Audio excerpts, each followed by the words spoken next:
You're listening to Managing Leadership Anxiety, Yours and Theirs, a podcast offered in partnership with Missio Alliance. Each episode, we discuss internal and relational pressures, how they block effective leadership, and how we can move through them to a greater health. And now your host, Steve Cuss.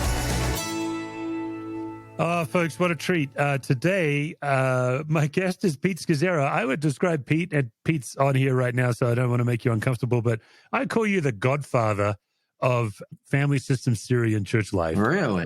I first heard Pete, I think it was like 2006 or 2007, and I was listening to Rob Bell's podcast at the time. He was podcasting his sermons, and you were a guest speaker at Mars Hill Church.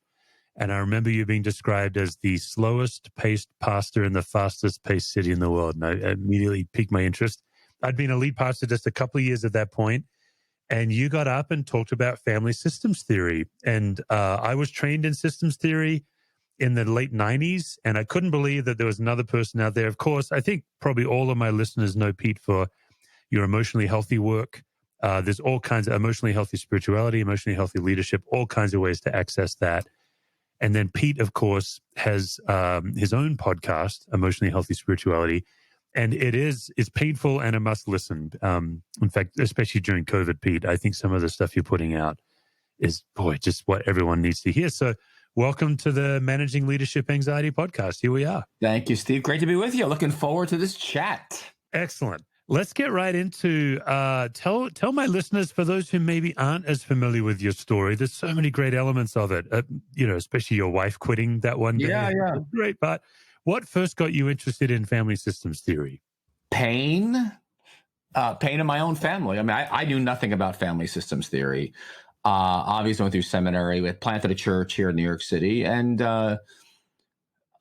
basically my life began to crumble. I mean, on a personal level, maritally, and then church-wise. And I saw that there was something deeply wrong, big gap in my training, because I'm trying to build a healthy community, trying to have a healthy family, but very unaware of how, in a sense, body life theology, which I would call family systems, applies to present day life, whether in my own personal family or building a community. So what happened was I ended up, Jerry did quit the church. My wife came to a place. We had 4 small girls at the time. And, the church had grown. We were planting churches and lots of chaos.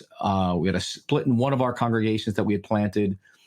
And it seemed like we were recycling the same problems over and over. And so Jerry, as a healthier person than myself, quit. And she said, I'm not going to this church anymore. I'm going to another church. She wasn't leaving me, but she did leave the church. Yes, she had leaving your leadership. Yeah, she differentiated, although we didn't have the term at the time, and that she stayed connected to me. She wasn't leaving the marriage, but she started attending another church. And so we'd done some therapy, a little bit prior to that, but I was dancing around it. I wasn't seriously in it, but that broke me. That totally got me. She had my full attention at that point. And it was when we went away for a week of intensive, really marital therapy. Not therapy. We went for like 2 therapists and us. And we didn't go there for our marriage. We didn't go there I went there to fix Jerry. She went there to fix the church. But God had another plan. And we met each other. I think we met each other. Like God met us. And we realized, again, family systems theory was not talked about, but God met us in our marriage. And we had been friends for 8 years before we got married. We had been married at that point for about 7. And so we had a long friendship, did love each other, but we didn't know how to love each other. And when this guy, one of the therapists, did a little genogram of our family of origins. And very quickly, he did it probably in 15 minutes. He said, let's talk about your parents' marriage. Jerry on your side and your grandparents' marriage and, how they did conflict, how they did differences, et cetera, et cetera. Then Pete, let's look at your family of origin, your parents, your grandparents. Then let's look at your marriage. How would you describe your marriage? And we just side by side on a board. I'll never forget it. It took maybe 15 minutes. And we were the first, quote, Christians in our family. So we thought we were big shots. We thought, wow, we know Jesus. We're different. And we looked at that little chart and we realized, underneath our Christian zeal, our marriage is not that different than our parents and grandparents. The way we do feelings, the way we do sadness, the way we do conflict, the way we understand raising kids. I mean, just so many things, gender roles. And it was a shock. It was like a slap in the face. So that was our wake-up call. And then I think we had an I-thou experience, Martin Buber. And then God met us in such a way we realized the system of our marriage was going to be what we're going to reproduce in the church. And the most important thing we could do would be to have a healthy marriage and, of course, family, out of which we begin to create a healthy family. And when we made a commitment to not lie to each other anymore, it just naturally bled into the church. Because we said, well, we're going to bring to new life as a church. So at that point, I didn't know the word family systems theory. I was just like walking this thing out. And so then I began to do some reading on like Ed Friedman and other people and reading like crazy, everything I could find on family systems theory. And it all made sense to me. And as many of you know, Ed Friedman was a rabbi. So he understood congregational dynamics. But I saw the value of it and, of course, the biblical basis for it as well. And so that was the beginning of our journey in 1996. But it really came out of our experience first in our marriage. And that's why we still say to this day, you lead out of your marriage. Yeah, I think one of your statements that I've heard spread around is Jesus may live in your heart, but grandpa lives in your bones. Yes. Yeah. Tell us more about that. Yeah. So in other words, when you come to Christ, we come to faith in Christ, we're born again into this new family. That's the good news of the gospel. However, discipleship is that growth process of leaving your family of origin and your culture and learning to be a follower of Jesus in his new family. So it's a family system shift. So I want to take the positive legacies of my family, going back 3 to 4 generations, but I also want to, I want to say, once I'm aware of it, I can say no to it. I can now discard certain things. But that is the work of discipleship. So that's hard work. That's called the crucified life. That's called dying. But there is a resurrection. But that is what discipleship is. So family systems provides a very helpful paradigm and model for being a disciple of Jesus. Yeah. So we've talked about genograms on this podcast a few times. It really is one of the cornerstone tools of systems theory. Yes. For a small group, or let's say a group of pastors that are getting together. Yeah. How would you advise them to go about sharing a genogram together? Yeah. So let me. It's a very good question, and I'm going to tell you that what we do is we provided a free tool on our website at emotionallyhealthy.org/team, and where I will you can lead your team through a genogram. And it's free. You'll see 3 team transformational videos and just handouts that go with it. So what happened was, when I had that experience, let me give a background here on genogram, because it is a very important tool. When we had that little experience in that therapist's office in 1996, I said, that was powerful. Just a little sketch. I didn't know what he was doing. Yes. I began to research genogram and all that. And then I went and learned more about it and realized, this is under the umbrella of therapists. Therapists do this in their office. They're trained to do it. And so when I went and got a doctorate in marriage and family. And the reason I did a doctor of ministry. And the reason I did that was because I wanted to see how to apply the stuff that therapists were learning in a family systems doctoral program, and I wanted to apply it to discipleship and leadership development. That was my goal. And I'd say half the class were folks going to be doctorates in therapy, and the other half of us were like pastors. But I remember saying at that point, I don't know what year it was, end of the 90s, maybe 4 or 5 years into this, and I said, I want to bring this genogram thing. I want to bring it to the church. And I remember the professor and some others saying, you can't do that. Yeah. You're opening up Pandora's box, and people aren't trained, and you're not a therapist either, Pete, you're a pastor. And so Jerry and I understood what they were saying. So we actually experimented with figuring this out. It took us 17 years to create a way to do genograms in a discipleship setting or a leadership conference setting. So we would do it with 500 people. We do 1,000 pastors in a room. But we sorted out how to boundary it so that it was limited, but yet we were taking people deep in. So when we actually, we did a 1.0, we piloted around the world. I was doing them over and over and over and over and over again, trying to perfect it for a church context. And it was incredibly powerful. And I had people come to me and say, do not do this. This is insane what you're doing.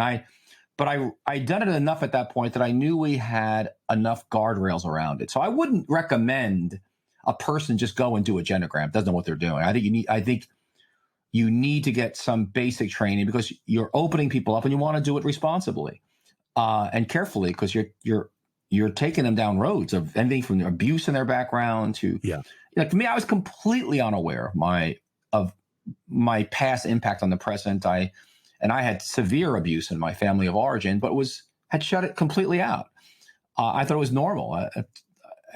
So when you begin to open people up like that, you've got to have some safety around it. So I even think on the videos that we've done, and so we've actually put it into a basic discipleship course. So here we first did it. We said, okay, we can do it live. And then the question was, and we did train some other people to do it, but I said to my wife, we got to figure out how to get this onto a video. So anybody in the world has access to it. And my wife said to me, it's impossible. It's not going to be done. It's just that's way out there, Pete. So that took a few years too, just so you know, and so it's now part of what we call the emotionally healthy discipleship course. Yeah.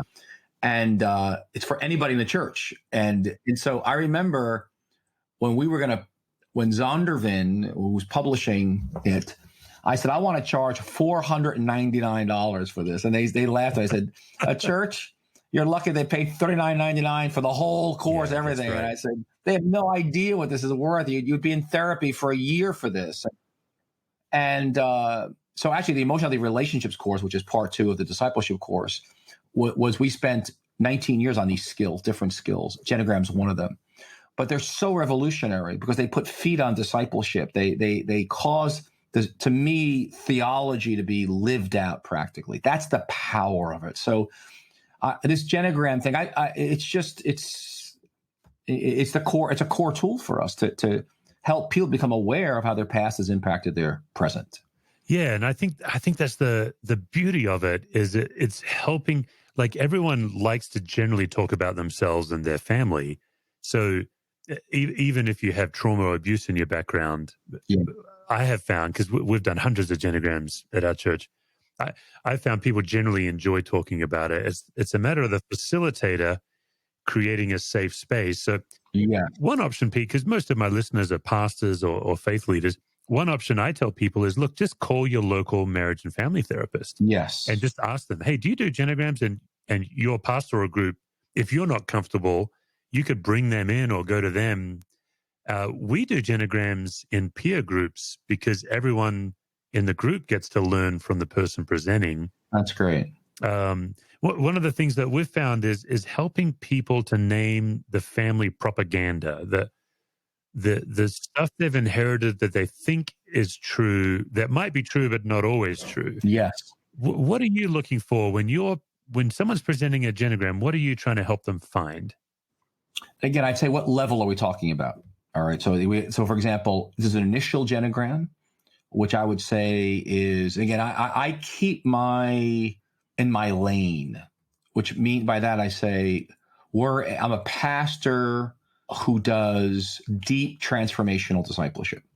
And by saying that, I'm not other things. Yeah. Not a trauma therapist. I'm not a therapist. I'm not a spiritual director. Right. I'm not even a healing prayer ministry focus, although I believe in all those things. Yeah. My goal here is to equip you for the work of the ministry, but we're going to take you into some serious discipleship to get you there. So again, if we're opening it up, I'm going to take you, again, I would say there. So I have a leadership level introduction, which is going to be a higher level than we're going to release in the whole church. So for example, on our website is for pastors and leaders. I call that a full introductory genogram because you're going to ask a whole set of different questions. How's it affecting not just your personal life? How's it affecting your leadership? How's it affecting what you're building in the church? Yeah. And you got to look at that. So that's kind of the opening salvo. And same thing I think with the church discipleship course, we're getting people open on an appropriate level in a local church broadly. So it's not quite as deep, but it's still going to look at your family over 3 to 4 generations and its impact on you. But I'm going to make the application as that from the gospel, which is this: you've been birthed into the new family of Jesus. And so therefore you're in this new family system, and your life is learning how to live in this family as a follower of Jesus. That to me is my big thrust. And that goes for the pastor leader as well. So that means I've got to begin to do the hard work of discipleship. So say, for example, I didn't do conflict, right? I didn't. I shoved it under the rug. I avoided it at all costs. And so now here it is. I'm become aware of this and the chaos it produced. I didn't do feelings either. I only did anger. I didn't do sadness. Or if you say, what do you feel, Pete? I said, I feel fine. How do you feel? I was just kind of type A, moving ahead, typical Italian-American male. Yeah. So I had to learn as a follower of Jesus to feel. That was huge, like letting myself feel. Then I had to learn to actually speak clearly, honestly, and respectfully to people and not avoid difficult conversations. Oh my gosh. So this was now this would have meant for me to follow Jesus, how I did relationships, how I was a husband, how I was a father, how I was in a meeting. So all of a sudden it wasn't about preaching and just, creating new programs to reach the community. It was about me as a hopefully differentiated individual in a healthy way, living as a member of the new family of Jesus. So that was so I would say that's my first step, is getting a pastor leader to kind of understand, okay, this is a gigantic paradigm shift. So then I would say at that point, if you were, a next level would be, we're going to sit down for a couple hours. If you're on my staff or a leader I'm developing, after you do that basic genogram, we'll sit down and then we'll talk about it. And then because I've got some experience, I'm going to help you. Again, I'm just a mentor, pastor. I'm not even a therapist, but I'm going to say, well, what happened here? Your father and your mother got divorced, and you said he had an affair. Well, tell me more about that. Yeah. Or you say your mother had mental illness. Tell me more about that. So you start asking questions to help people probe deeper, and then you find out a whole nother level. Or I say, tell me a story that would give me a glimpse into what it was like for you to grow up in your family of origin. And they may say something like, I was the middle child and I was invisible. No one ever saw me. Well, that's a theme. But again, it's now I'm doing leadership development. I'm doing mentoring. And so it affects even supervision. To me, if you're building a healthy culture, people are reporting to, there's an awareness on their part and your part, and you're going to ask them a different set of questions because you're doing emotionally healthy supervision. So you're going to ask things. I'll give a couple of examples. One guy was, on a staff and very, he joined our staff after I was not the lead pastor, but I was still around the staff team. But he was very brilliant, but he didn't do vulnerability. He didn't do weakness. Brilliant teacher. So his supervisor asked him every week, tell me, what did you do this week to share a weakness? With whom did you share it with? How did it go? It was so hard for him. So hard. Another person, she was abused, didn't do self-care. Every week. What'd you do to take care of yourself today? Because these are the cutting edges of discipleship for them. Yeah, that's right. So the genogram has such massive applications to mentoring and discipling people. And then I would say it also has implications for how you view your role in the church. So can I share this little story real quickly? Oh yeah, let's go. So for example, what happened to me in 1996, once I kind of understood family systems, like, okay, this whole thing fits together, then I realized that when I would deal with an individual part of the system, so say, for example, I had a guy he would go into these rages and anger and, he needed to be confronted and dealt with and pastored and all that stuff, but it would take so much time, And in the past, I'd be like, oh gosh, just send him to a therapist, And yeah. And I realized, no, like I'm going to go and get involved in this and process not just him, but the people around him. Because if I can help this situation get healthy, I'm really helping the entire system. So the quality became so important to me of little things were no longer little. And so I would begin to follow up on people. That was gigantic. I used to never follow up. I was too busy. But now, and even, I'll be honest, even now, if we're running a group for pastors and leaders, and a comment will come up from a pastor or something, or a spouse, and Jerry and I will look at each other because we know we got to follow up on that comment. We follow up because we know that all roads lead to Rome, and that it affects the whole system.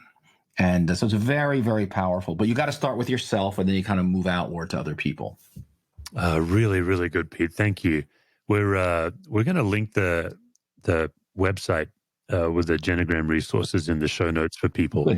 I'm just going to testify. If you've never tried this, it might sound scary to you, but it's one of those tools that takes a few hours that literally has years of implication.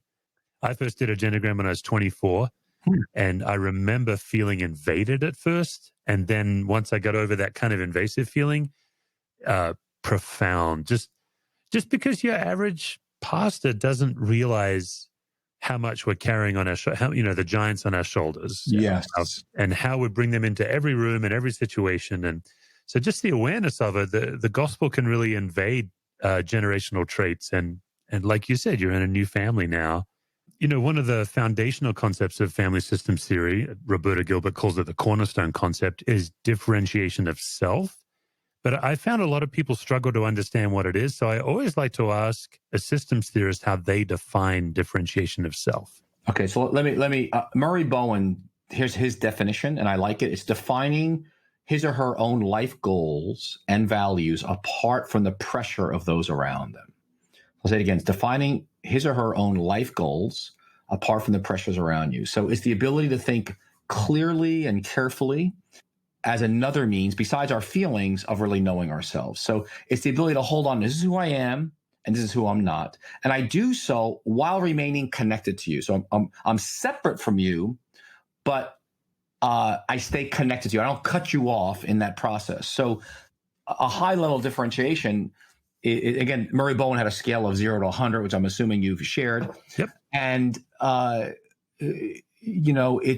high level differentiation is you're not enmeshing, you're not mind reading, you're able to really declare yourself without alienating people, without having to cut them off, without having to make a judgment on them. I think that's part of that is really the problem with, I would say, in part of the reason that this political campaign in the United States has become so politicized is a low level of differentiation in our churches. And so we end up being co-opted by a particular right or the left.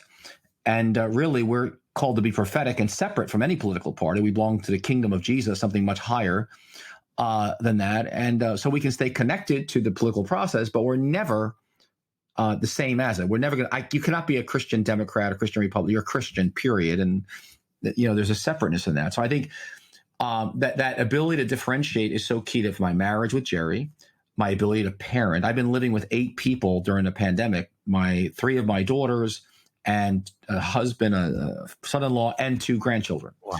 And so we had 8 of us for 6 months, and we just actually came back to New York full time. We were going back and forth, but there was a lot of negotiating going on there. Yeah, because you had different families. They're adult children now, but we did really well because I think there's a high level of differentiation. There was a lot of negotiating. It's one kitchen.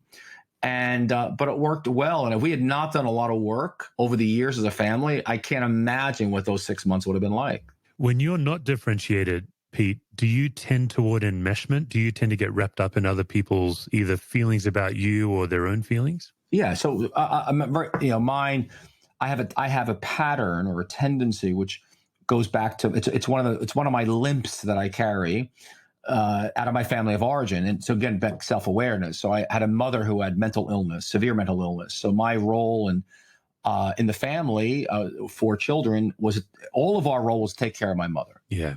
So she was mentally ill, in and out of hospitals, couldn't take care of herself. She didn't parent us. We parented her. Father was absent. So this idea of over-functioning, doing for others what they can and should do for themselves was it's all I knew.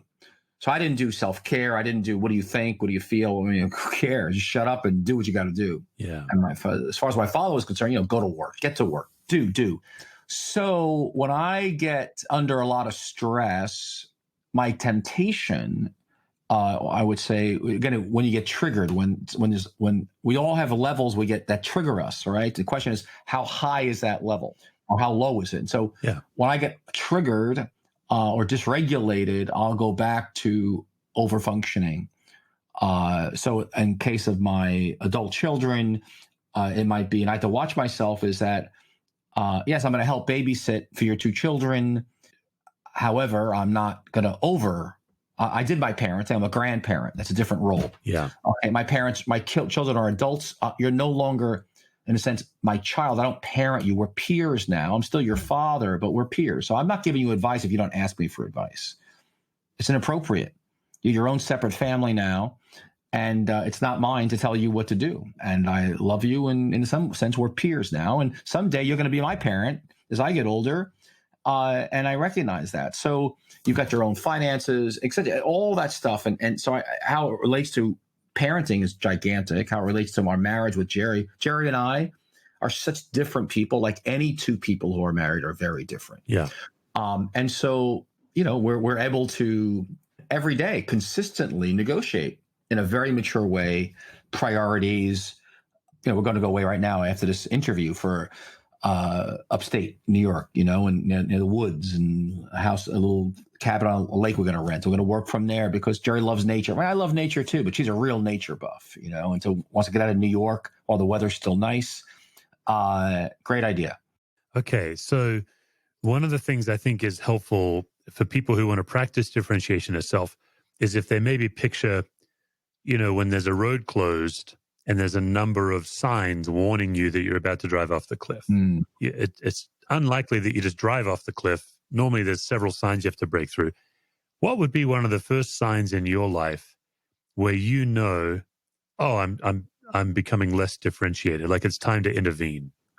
I just monitor my anxiety. The name of your book. When I'm feeling anxious, or if I'm feeling really angry. Yeah. Okay. I know I'm not ready to have a conversation or go into a meeting. So I had a big meeting today, for example.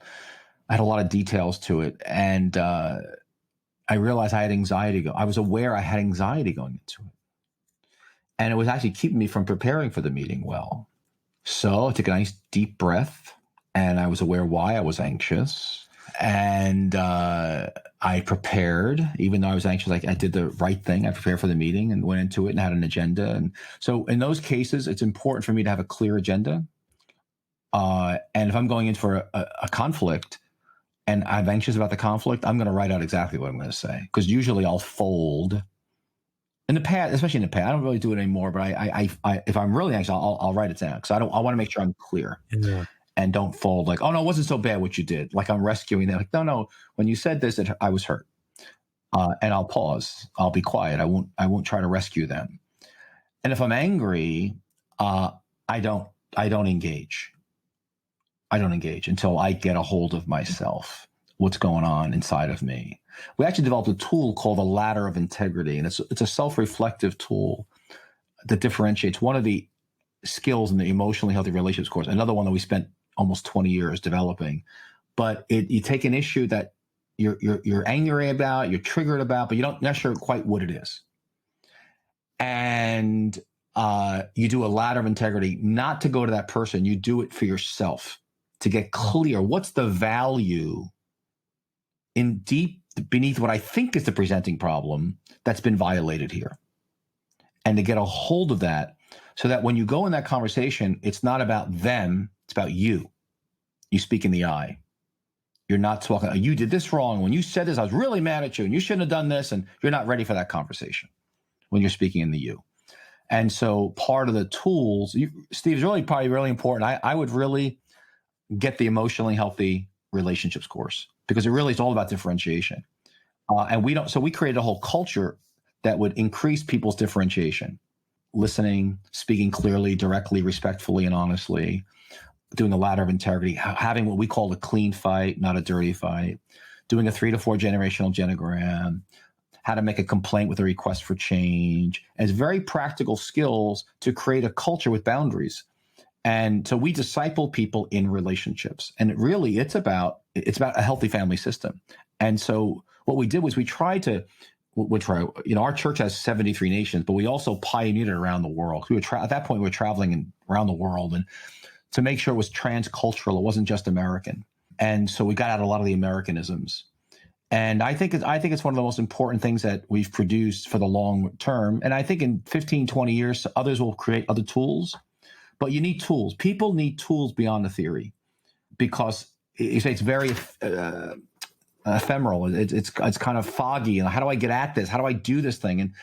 And so you need mentoring, obviously, and you need some tools. And so our work, and we feel like the rest of our lives, our work is to create some tools to help people live this stuff out in the local church.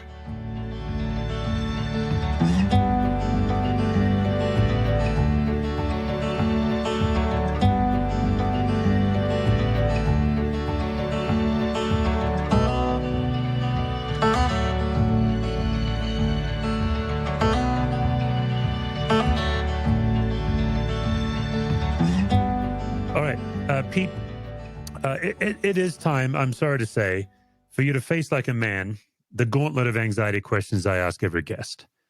A lesser man than yourself has wept, but let's see how we do.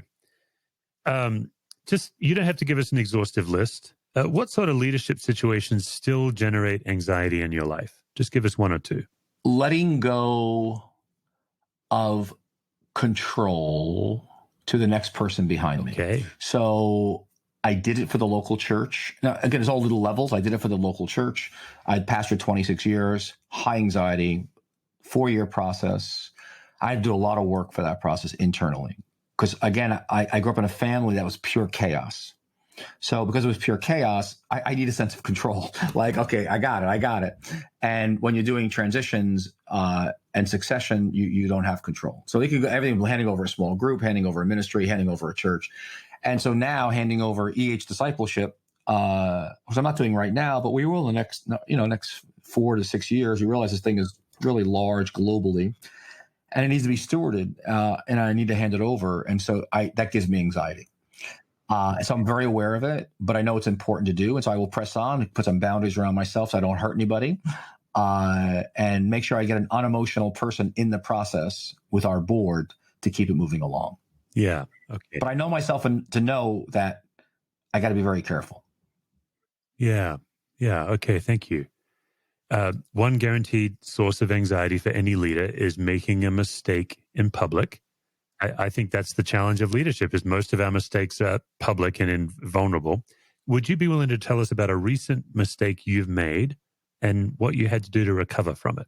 Yeah, I don't have let me just say this. I don't have a problem. I don't have a problem making a mistake in public and acknowledging it. In fact, I think it's actually good leadership. Now, if it was a public sin and I had to confess it, now that would be, I'll put that in the sin category. That would be awful. It has not happened to me in terms of making a public confession of a sin of such a nature I have to resign or something like that. I'm talking about that's a level. Right. But my life, Steve, is mistakes. I mean, that, to me, that's it. I mean, period. So a mistake I made was about a year and a half ago. We were under enormous pressure to expand this ministry, emotionally discipleship, adding staff, et cetera, becoming a large nonprofit. Had a consultant come in, a couple of people, and I kind of I didn't want to build a big organization. I had no desire to, but I felt like I, quote, had to because of the need and the demand. So, to make a long story short, I finally went to our board and we presented this plan based on a minimal expansion, but it was an expansion nonetheless, and hiring some people, et cetera. And a part of me was depressed even making the presentation because a part of me didn't want to do it. And the board, to a person, each said, "We think this is wrong. We don't think this is the right approach. We don't believe discipleship is meant to be another Willow Creek association. And what makes EHD what it is the high quality, and that slow, deep work. Yeah, and your contribution, Pete, is not running an organization; it's writing and speaking, and so he goes, we don't think you should hire. We have one full-time employee. He goes, we're going to recommend you keep it to one full-time employee. You limit the organization, and you stay focused on writing, developing content, and mentoring. And so that was a mistake, and I had to say sorry to the people I kind of led that we were going to go down a different road. Fortunately, we hadn't hired anybody, but that was a recent mistake, and I felt kind of chastened and by it. And but again, it was a classic example of I wasn't listening deeply enough to my own struggle and sadness inside that I really didn't. Didn't want to do it. I was so happy after that meeting. I felt like a burden was off my back. And the interesting thing about it, Steve, that the work has continued to flourish, but it's not because we've got it all under control. It's just, and so interesting. Thank God we didn't have a big staff when COVID-19 hit. It didn't impact us, and because we run a slim ship here. Oh, so good. I find with a lot of faith leaders, we experience a gap between what we believe about God and what we encounter from God. Do you struggle with any gap? Like for me, the gap is I believe in God's love, but I struggle to experience it for myself. That was a gap up until 2015. I was living with too much. Would there be a gap in your belief and experience? Oh, I'm sure. There's many gaps I'm not even aware of, Steve. Okay. So let's just think, what am I aware of? I would say it's the gap of letting go. I mean, I'm now 64 years old now. I feel great, love what I'm doing. Aging confronts one with one's limits. So I am recognizing, so my reality is limits. Great. You preach and teach on limits. Absolutely. However, okay, so thinking of transition of the organization, thinking of the fact that, I probably got one more great book in me or two more books. That's it. I'd love to do so many things. It's not going to happen. So my ability to let go and be detached, I totally believe it. Theologically, I got it, but I'm living into it, but I'm not living it the way I'd like to live it. I was meditating. My time with Jesus today was Philippians 4, and the God of peace. And I just meditated on it. God lives in peace. He is peace, and so I want to be like him. And Paul says, he speaks of that for the Philippians, about praying, giving thanks, and just being this. I want to be this totally grateful person who's let go and just I'm just gentle and safe. And as I grow older, I can be anxious and controlling. So again, there's levels. I've not died yet. I'll get one shot at that. I want to die well. I want to let go, the ultimate letting go, really well. Yeah, for Christ. But I want to live into my final years really well too. Yeah. And not hold on to things, not be fearful about security and money and things like that. Thank you. Yeah. All right. The final question. John talks about perfect love casting out fear. I'd love to hear from my guests when in your life you feel most fully and completely loved. I would say I do experience that in silence and stillness with God. There's no place I'd rather be. I've often wondered I should have been a monk. I could have been a monk. At the same time, being with Jerry, one of our practices is skin to skin. And I'd say that is and I believe it biblically as well, if you're married, that when naked in the arms of your spouse, there is nothing closer to the echo of heaven on earth than being one in lovemaking with your spouse safely, emotionally, spiritually, physically, to what will be when we see Jesus face to face and we are embraced by him fully. And Revelation gives us this picture of intercourse, of oneness at the end of history as an image of our oneness with Jesus. So for me, that's the place where I probably, don't feel, any fears. And it's such, you're getting older is such a blessing. I had these moments of fears, and I think do not fear is probably one of the most spoken words of the Bible. I never could count how many there are. I've tried to. If you ever figure it out, Steve, let me know. Do not fear, fear not. Because it's such an important command, isn't it? Just do not fear, fear not. It's such a repeated theme of Scripture. At the same time, I love being older because I realize how little there is to be afraid of. And so many things just don't matter. It's just like money, it doesn't. You really realize when you get older, who cares? It doesn't matter if you have a lot of money, a little money. You don't even need it because you just don't need it. It's just you spend your whole life thinking about retirement when you get older, and it really doesn't matter. What matters is God and him and life with him. So I pray I could live into do not fear really well as I grow older. Peter, I started this podcast not quite 2 years ago just to learn from people. You were one of the top of the list. Thank you so much for your time. Thanks for coming on and sharing your heart. Steve, thank you. Love being with you. I look forward to sharing this on social media and talking to you further and reading your book.